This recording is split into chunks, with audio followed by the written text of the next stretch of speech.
Boa tarde e bem-vindos a mais um Mercados em Ação do Jornal Económico. Nesta edição vamos falar sobre os fatores que estão a dar ânimo às bolsas mundiais, sem esquecer alguns dos motivos que estão ainda a deixar os investidores algo nervosos sobre os próximos meses. Vamos também fazer algumas antevisões, nomeadamente da reunião da OPEP+, que vai decorrer nesta quinta-feira, e também da divulgação dos dados do emprego nos Estados Unidos no dia seguinte. O nosso convidado de hoje é o Nuno Melo, diretor comercial e analista da corretora XTB. Nuno, bem-vindo ao programa, é a primeira vez, esperemos que seja a primeira de muitas. É isso mesmo, muito obrigado pelo vosso convite também, tenho muito gosto de estar aqui com vocês hoje. Vamos começar por analisar o momento nas bolsas. A semana começou com o melhor dia no índice S&P 500 desde junho. Vamos olhar primeiro para os fatores positivos neste contexto. Notícias sobre vacinas e dados positivos sobre a indústria nos Estados Unidos. Isto é um mix que Wall Street gosta normalmente, não é? Exatamente, temos aqui os ingredientes reunidos para termos um mês de março bastante bom. Aliás, o mês de março começou realmente com uma forte recuperação nas bolsas, nomeadamente no Dow Jones, que apagou todas as perdas que teve na sexta-feira passada, portanto, no último dia de negociação do mês de fevereiro, e há realmente muitos motivos para os investidores estarem otimistas neste mês de março. Temos tido vários dados animadores, tem-se também verificado um pouco por todo o mundo uma redução aqui no número de novos contágios, novos casos por coronavírus e, portanto, sinaliza aqui, de alguma forma, um melhor controle por parte da pandemia pelos vários países e, como é óbvio, o que todos queremos, o regresso ao desconfinamento, com vários países, então, já a anunciar medidas de desconfinamento já a partir deste mês de março. Também, como referiste bem, com o programa de vacinação em curso, vários países, portanto, já estão a considerar tomar as tais medidas de desconfinamento, apesar de haver muitos países, como é o caso de Portugal, com a vacinação então bastante atrasada, nem 5% da população temos ainda vacinada, mas também muito por culpa das farmacêuticas que estão realmente com atrasos na distribuição das vacinas.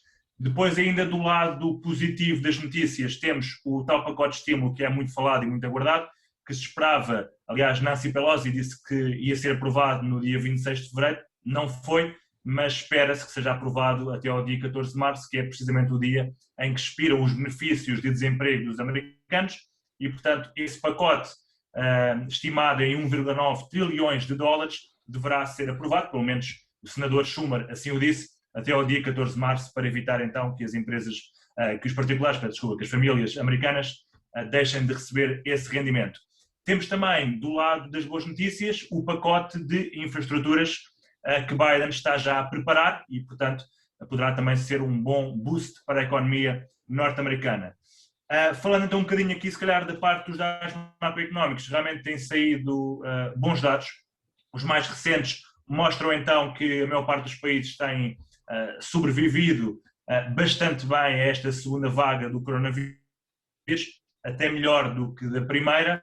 A prova disso, e apesar dos confinamentos, são os PMIs de manufatura, por exemplo, da zona euro, que saíram melhores que o esperado, do Reino Unido também, que foram revistos em alta no mês de fevereiro, e ambos estes índices de PMI saíram acima da barreira dos 50, portanto, que é a barreira que separa a expansão da contração. E tivemos também o índice de manufatura do ISM nos Estados Unidos, que saiu também no máximo de 3 anos, no passado mês também de fevereiro, graças então ao aumento do volume de novos pedidos, e isto foi sobretudo, e percebe-se facilmente porquê, no setor da eletrónica e também do mobiliário, portanto as pessoas estão confinadas em casa e portanto acabam por consumir mais eletrónica e também imóveis. Sim. Não, mas esse otimismo parece que tem custos, nomeadamente por causa da subida das yields, das dívidas soberanas, nomeadamente das três norte-americanas, por causa da provável subida da inflação, o overeating da inflação, o que criou aqui algum nervosismo nos investidores, com muita volatilidade a semana passada. O que é certo é que houve um volume recorde de inflows nos ETFs, por exemplo, do mercado acionista. Achas que isto vai ser um padrão, porque na realidade o pacote de estímulos ser aprovado vai dar mais força a uma provável subida da inflação? Boas notícias sobre a economia também poderão provocar mais ruído sobre a questão da inflação. como é que achas que os bancos centrais vão reagir? Paulo e companheiros e companheiras terão realmente espaço para esperar, ou o mercado vai ser mais, vai falar mais alto? É verdade, Marco, isso realmente as yields têm sido o tema dominante nos mercados nos últimos dias. O que é certo é que todas as medidas facilitistas que os bancos centrais têm levado a cabo e também o aumento do déficit, com o objetivo, como é óbvio, de estimular as economias, levarão a médio prazo a um aumento da inflação. Portanto, isto está nos livros, não é nada de novo. Agora, como é óbvio, essas pressões inflacionistas acabam por levar as yields das obrigações a subir, é isso que temos assistido nos mercados, e também se espera que as matérias-primas possam também subir por via precisamente do aumento da inflação. Agora, como disseste muito bem, Marco, tem havido alguma volatilidade no mercado, com oscilações bastante grandes que verificámos no final do mês de fevereiro e, portanto, yields altas, portanto, rendimentos das obrigações altas, acabam por ser um bocadinho mais tóxicas, por assim dizer, para aquelas empresas conhecidas como growth stocks, portanto, empresas de crescimento com PERs muito elevados. E acabam por ser um bocadinho menos problemáticas para empresas mais estáveis, as chamadas blue chips, como, por exemplo, a Amazon, a Apple, a Microsoft, Facebook, etc. Portanto, num contexto de yields mais elevadas, seria de esperar realmente, ou será de esperar que os investidores se refugiem, se calhar, um bocadinho mais nestas empresas mais sólidas, as blue chips, e que acabam por vender, se calhar, as empresas de crescimento que têm levado realmente os índices a subirem. Em relação realmente às taxas e à atividade um pouco dos bancos centrais, tivemos, só verificar aqui nos meus dados, o Banco da Austrália, portanto o RBA, que no início do mês de fevereiro viu as suas yields das obrigações a 10 anos a subirem para um máximo de 1,91%, portanto não é só nos Estados Unidos que esse fenómeno está a acontecer, e portanto no último dia do mês de fevereiro o RBA, portanto o Royal Bank of Australia, portanto o Banco Central da Austrália, surpreendeu o mercado com a adição de um pacote de compra de ativos no valor de 4 bilhões de dólares, isto depois também de já ter anunciado na semana passada uma compra não programada de 3 bilhões de títulos de curto prazo. Portanto, Nuno, isso não é só a Fed, claro que a Fed... Nuno, isto aconteceu na Austrália, há o cenário que já vimos antes, que é o taper tantrum, portanto, para falar de forma simples, a birra dos investidores que estão altamente viciados nessa liquidez e taxas de juros baixas, ficam com medo que os bancos centrais poderão fazer algo desagradável para os mercados acionistas e obrigam os bancos centrais, antes pelo contrário, a confortar os investidores com mais estímulos até. Achas que isto vai acontecer na Fed e no BCE ou vão ter paciência? É assim, ainda hoje, por exemplo, tivemos o BCE a dizer que este problema das yields americanas não se irá contagiar à Europa e, aliás, foi isso que levou hoje o índice alemão, o DAX, a fazer um novo máximo histórico. Portanto, fez um novo máximo histórico no dia de hoje, apesar de depois de ter corrigido ligeiramente.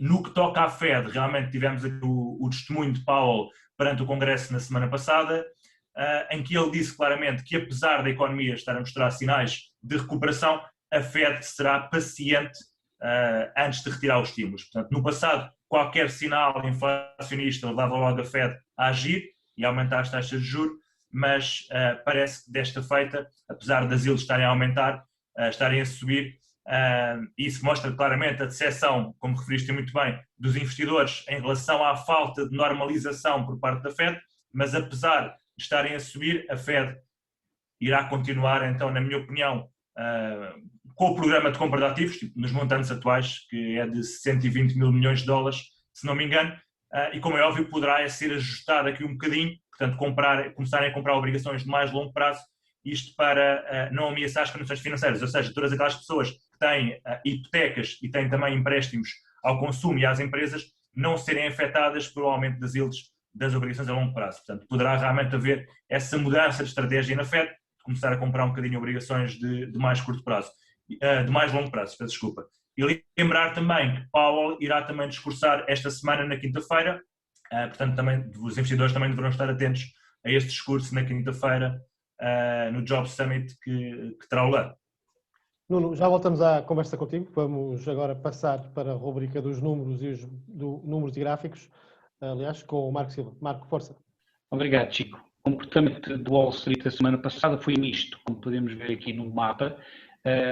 Houve aqui alguma rotação de capital, nomeadamente as empresas de retalho online, a Amazon e a Alibaba, sofreram de pressão vendedora, enquanto as de serviços de crédito, como Visa e Mastercard, tiveram o benefício dos touros, assim como as de gestão de capital, como Morgan Stanley e a Goldman Sachs. Em relação desde o início do ano, é muito interessante constatar que houve aqui, nos últimos tempos, uma rotação de capital dentro das tecnológicas, nomeadamente a Google, que tem um comportamento bastante melhor, com quase 18% de valorização, enquanto que a Amazon e a Apple caem cerca de 5%. O setor da banca e das energéticas, nomeadamente as produtoras de petróleo, são aquelas que melhor comportamento têm tido, assim como a dos semicondutores. Em relação ao resto do mundo, na semana passada, maioritariamente vermelho na China e no Brasil, e em relação ao início do ano, podemos ver que aqui o Brasil, a Petrobras, condiciona bastante o índice, enquanto que a Vale tem um crescimento de 7% em 2021. Em relação à semana passada e aos mercados e aos segmentos, as empresas de grande capitalização tiveram uma prestação pior do que as de small caps. A China e o Brasil foram claramente os patinhos feios da semana passada, enquanto que as energéticas e as financeiras tiveram o melhor comportamento. Já desde o início do ano, as energéticas e financeiras continuam a dominar o topo dos lucros ou das valorizações, mas tem também aqui a companhia do setor dos semicondutores, o SOX, com uma valorização de 10%. Em relação aos gráficos, este é do S&P 500, diário, e podemos ver que está aqui numa situação bastante interessante, que é aqui no indicador técnico estocástico, cá em baixo, que analisa a força relativa. Podemos ver que pode cair ou pode cortar para cima e voltar a novos máximos históricos. Isto é importante, porque reparem que aqui, no final de janeiro, houve aqui esta reversão de sentido e o mercado atingiu os novos máximos. Já no ano passado, continuou a cair. Portanto, vamos ver como é que se vai comportar hoje e amanhã, que irá definir o que irá acontecer daqui a 4, 5 dias. Em relação ao Russell 2000, que é o índice das small caps, está aqui num canal ascendente, mas com perspectivas de poder partir em baixa esta linha mediana. O que irá acontecer, poderemos vir aqui a testar a linha inferior perto dos 1980 pontos.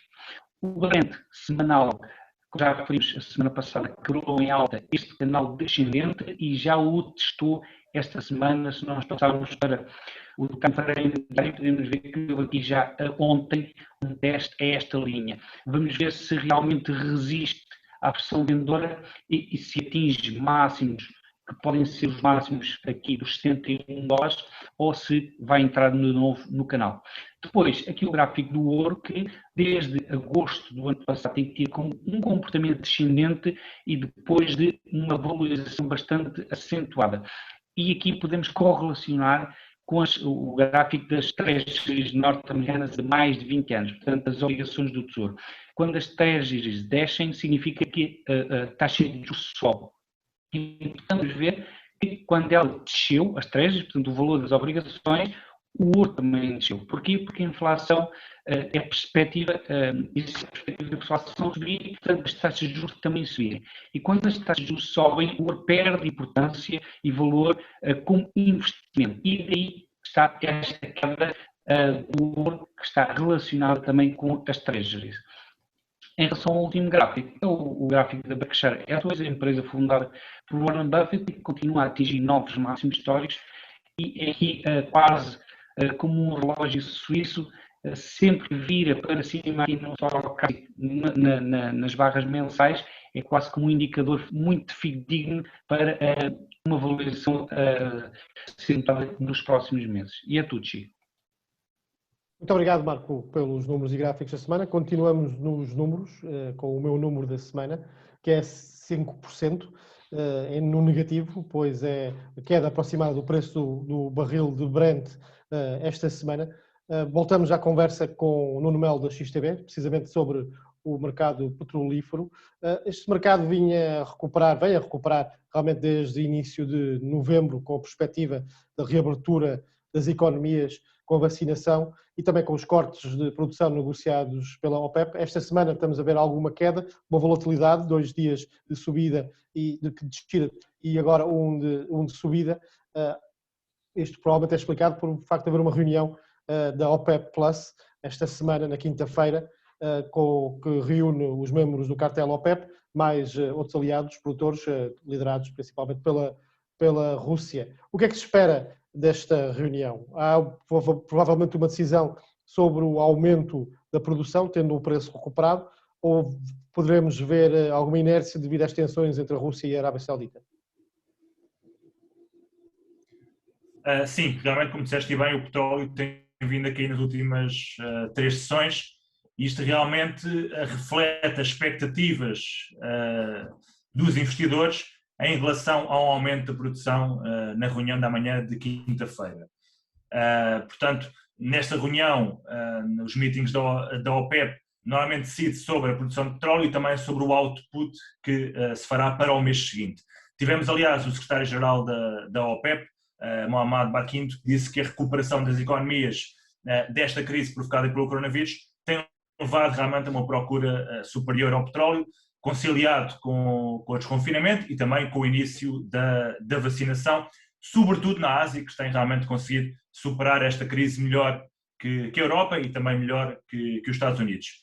E, portanto, isto tem levado aqui a algum decrescimento nos inventários das últimas semanas. E, portanto, depois das últimas 7 reuniões, por 7 meses consecutivos, temos tido cortes na produção. Na última reunião, aliás, houve esse braço de ferro realmente entre a Arábia Saudita e a Rússia. Portanto, a Arábia Saudita concordou voluntariamente em fazer um corte na produção de 1 milhão de barris por dia durante os meses de fevereiro e março, isto para que a Rússia pudesse então aumentar um bocadinho a sua produção. No entanto, não estou à espera que a Rússia responda na mesma moeda, portanto, e que corte a sua produção neste mês para permitir que a Arábia Saudita, no mês de abril, aumente a produção. E, portanto, com o petróleo realmente a ser negociado aqui perto dos $101, e recordemos que o preço em fevereiro subiu 18%, portanto, foi uma subida bastante grande no preço do petróleo, isto no WTI, e, portanto, será de esperar realmente um aumento na produção. Agora, a pergunta que fica no ar é: qual é que será esse aumento? Eu espero que seja aí em torno dos 1,5 milhões de barris por dia, mas só amanhã é que teremos a certeza.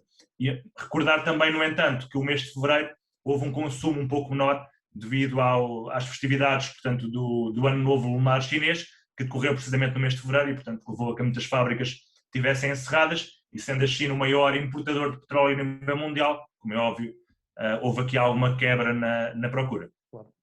Nuno, outro evento importante desta semana é os non-farm payrolls nos Estados Unidos, o emprego no setor não agrícola de fevereiro.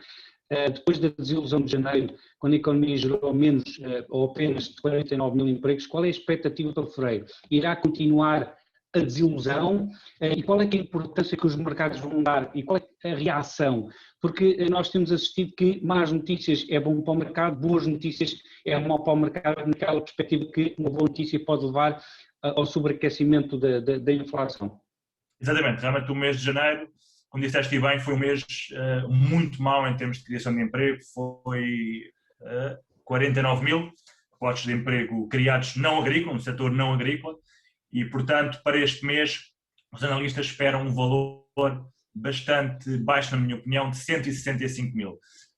Este é o indicador mais importante, portanto, do mercado. Para quem não sabe e para quem nos está a ouvir, é um indicador mensal na primeira sexta-feira de cada mês e que nos dá basicamente o número de pessoas empregadas no mês anterior, excluindo o setor agrícola. Neste contexto atual, torna-se ainda mais importante, estamos num período de recuperação e, portanto, o consumo, como é óbvio, está diretamente relacionado com a criação de emprego.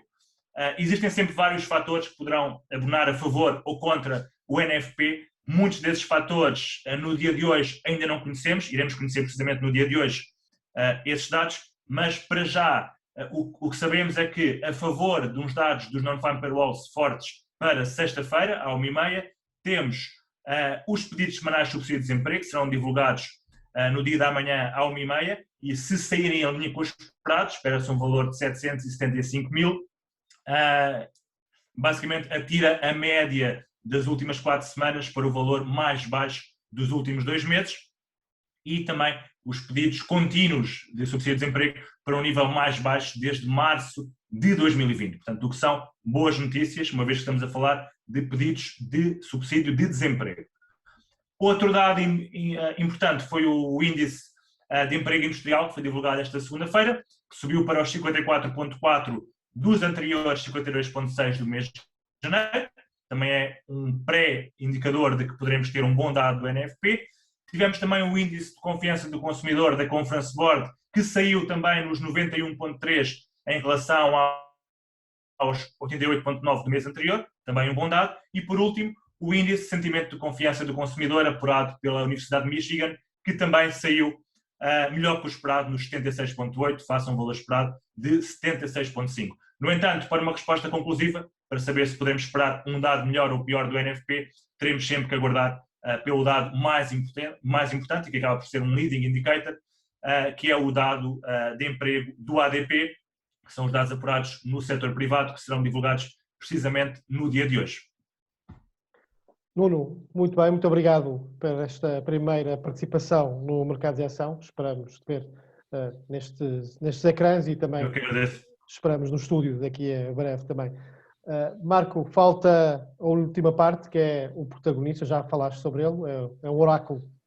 Exatamente, o oráculo de Obama, que tu escreveste também sobre ele, e é exatamente por aquilo que também referiste no artigo, Warren Buffett, que é a finalidade desta semana, que em conjunto com Charlie Munger fundaram a Berkshire, refundaram a empresa, e que na semana passada, na sua carta anual, dá mais lições, revalida as lições de value investing, de investir em valor, e também se revela como uma pessoa perfeitamente consciente daquilo que faz, aceita as suas perdas, como os 11 milhões que a empresa assumiu como prejuízo, mas também depois relata os seus ganhos, por exemplo, só na posição da Apple, naquela empresa que ele teve muito tempo para investir, já leva mais de 80 mil milhões de lucro. Warren Buffett foi e continua a ser um interveniente-chave nos mercados, e quem queira investir como ele no longo prazo tem certamente ali uma fonte de inspiração muito fidedigna. Eu também recomendo a leitura dessa carta para todos que estão interessados nos mercados, é verdadeiramente interessante.